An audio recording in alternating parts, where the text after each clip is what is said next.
Well, there's always some method to the madness. Now, looking at these results over here, we've reached 600% ROAS almost. And if you would check the last month, we actually did 800 plus ROAS. The real achievement over here is the cost is consistently going lower, and it's multiple campaigns, so the ads are now optimizing to the best campaign, best ad, and the budget is shared. If you're not doing that with your campaigns, look into it. It will really work, the magic. Now, what have I done differently over here for this e-commerce brand?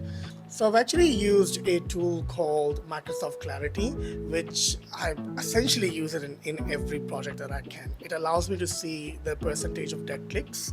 And if you don't know what they are, it's basically useless clicks that your user experience is showing to you, where you can place a product or a call to action or utilize those clicks to your advantage. Now, over the months, we've worked closely to lower the percentage, resulted into a better user experience, which then allowed Google to rank us higher, as well as our user experience resulting into more sales. Add to cart, our impressions, everything stays same, cost is going down, and I'm looking at better results. So if you are struggling and if the noise around you is so much about AI and you're struggling to go, all right, what do I grab from all this noise? What do I work towards? If you're helping an e-commerce brand, help them towards core vitals, help them towards lowering their dead clicks, as well as their PPC.